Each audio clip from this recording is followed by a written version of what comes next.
Muito bem, companheiros e companheiras, eu sou João Paulo Rodrigues, da Coordenação Nacional do MST, e está começando mais um programa semanal de análise e conjuntura. Hoje vamos tratar do tema das eleições, tentar fazer um balanço dessa experiência bacana de luta em defesa da democracia, onde houve uma participação importante dos principais partidos de esquerda, dos movimentos populares, numa tentativa de barrar o bolsonarismo, de barrar as ideias de direita e, acima de tudo, defender a nossa democracia. Neste programa, eu quero pontuar algumas ideias que eu acho importante para a gente começar a fazer esse debate com a nossa militância, com a população e ter um balanço mais coletivo sobre o que foi essa experiência eleitoral de 2020. Quais são os temas que eu acho que são relevantes nós tratar aqui? Ponto 1.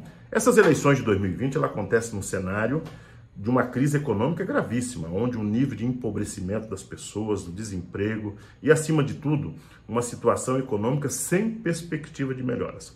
E tenho para mim que a esquerda não conseguiu chegar a tempo com a proposta de desenvolvimento econômico a nível nacional, mas também para os municípios. E isso ficou faltando muito nessas eleições, que nós tivéssemos propostas concretas para resolver os problemas emergenciais dos municípios e das pessoas. E me parece que isso pesou muito no balanço final e no resultado das eleições. O segundo componente que eu queria chamar a atenção, que fez parte do contexto das eleições, foi a crise da pandemia. Nós não conseguimos fazer um trabalho de base, um processo organizativo, porque a pandemia nos impediu. A esquerda precisou ter muito cuidado de não ir para a rua com a nossa militância, como é de praxe fazer, as principais lideranças, e, ao mesmo tempo, substituímos o famoso trabalho de base, as grandes caminhadas e marcha e panfletagem, pelas eleições por internet, por rede social.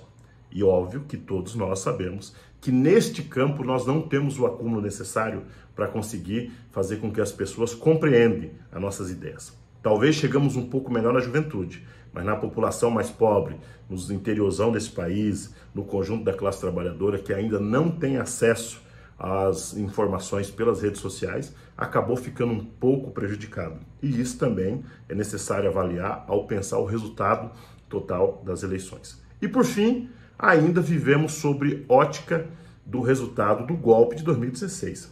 Ou seja, o golpe construiu uma narrativa muito perigosa para a população de que a esquerda comunista não pode governar o país e, ao mesmo tempo, criou uma disputa ideológica que nós perdemos em 2016. E é importante que nós saibamos disso. O que aconteceu no segundo turno em cidades como Recife, cidade como Porto Alegre, mesmo Vitória do Espírito Santo, demonstra que a população ainda não consegue trabalhar bem o que aconteceu no golpe de 2016 contra a esquerda. E isso tem que ser levado em consideração ao se fazer uma análise conjuntura. Então, acho que esses três elementos foram fundantes para o resultado final.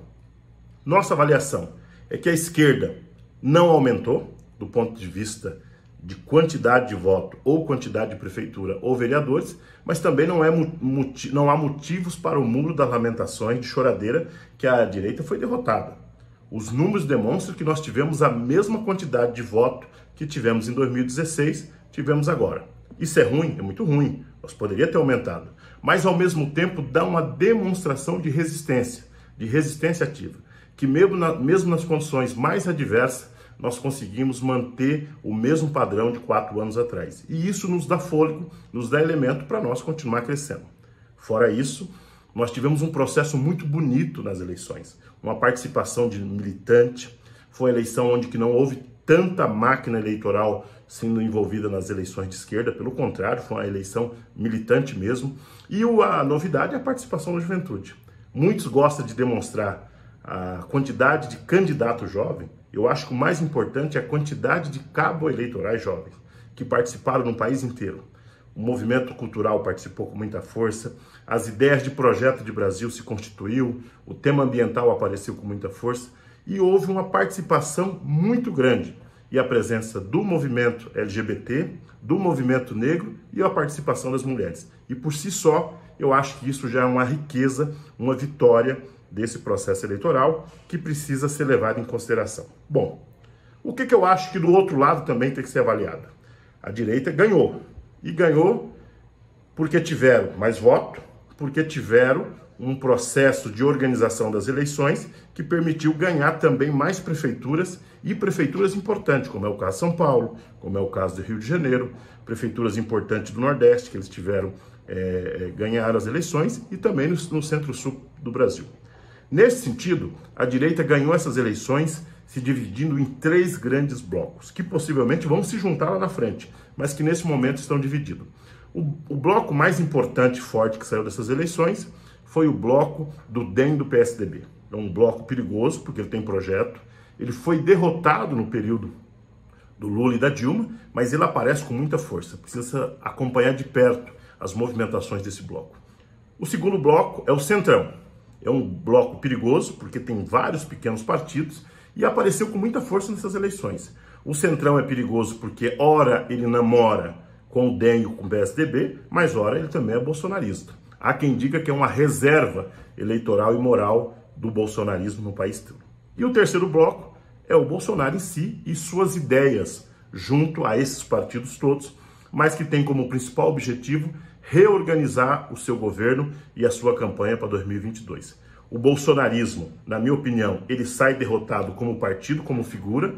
No entretanto, as suas ideias estão no meio do bloco do DEM e no bloco do Centrão, que eu acho que nós deveríamos acompanhar de perto quais são os desdobramentos de tudo isso. Bom, feito tudo esses elementos, o que eu acho que nós teríamos que tirar de lições dessa experiência eleitoral que participamos nesse último período? Primeira lição, que nós ainda não se recuperamos do golpe de 2016.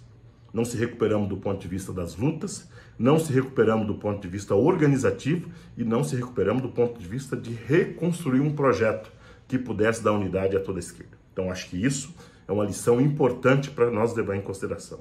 Segundo, que mais uma vez as fake news e a lógica da comunicação de massa de rede social foi um componente central para disputar as ideias e os candidatos da esquerda brasileira como um todo.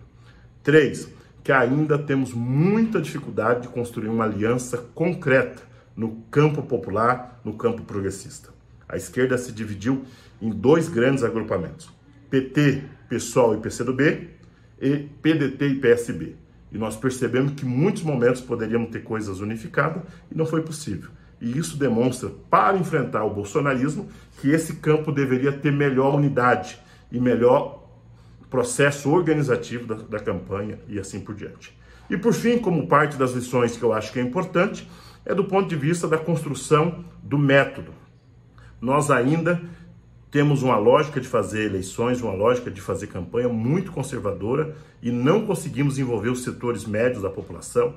Tivemos bastante dificuldade de trazer o movimento organizado para ter um protagonismo nas eleições e ficamos muito reféns somente de grandes personalidades ou de atores ou figuras influentes da internet, que é importante, mas que não teve uma relação social, ora com o movimento sindical, ora com o movimento popular. Faz parte da vida, a gente vai vivendo e aprendendo. Lições para o próximo período e o que acho que nós deveríamos levar em consideração ao pensar o futuro. Primeiro, é preparar as lutas de 2021. As eleições de 2022 vai influenciar muito, vai ser muito influenciada pelo que aconteceu em 2020. Mas o principal é o que vai ser 2021. E 2021 tem que ser marcado por muita luta. As principais lideranças, os principais partidos, o movimento popular precisa imediatamente convocar uma agenda de mobilizações em defesa do povo, em defesa do emprego, já para o próximo ano, para o próximo semestre.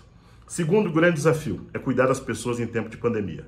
E isso é cuidar do emprego, da renda, mas ao mesmo tempo cuidar da saúde. Nós estamos vendo uma segunda onda da pandemia vindo com muita força e nós não podemos relaxar nesse final de ano e garantir o cuidado do nosso povo. 3, a elaboração de um projeto. Nos faltou um projeto com mais substância do ponto de vista econômico para a gente derrotar o bolsonarismo. E isso vai ser essencial se nós queremos construir unidade, um bom trabalho de base nessa próxima etapa. E por fim, construir a unidade entre o povo do campo, o povo da cidade e as organizações. Não é momento agora para a gente ficar criticando, achando culpado pelo resultado das eleições ou endeusando candidatos ou candidatas. O momento agora é a organização popular. O momento agora exige um processo de fortalecimento do sujeito coletivo, que é partido, que é movimento, que é o sindicato. Esse é essencial para que a gente possa sair melhor e mais preparado em 2021 e, sem dúvida nenhuma, chegar em 2022 mais fortalecido para a gente dar um salto de qualidade do ponto de vista eleitoral, mas também do ponto de vista da organização. Lembre, as eleições é meio, ela não é fim. Agora, ela cumpre um papel muito importante na tática, que sem dúvida nenhuma, a depender do resultado, pode ajudar ou atrapalhar a estratégia coletiva da esquerda e do conjunto dos movimentos populares.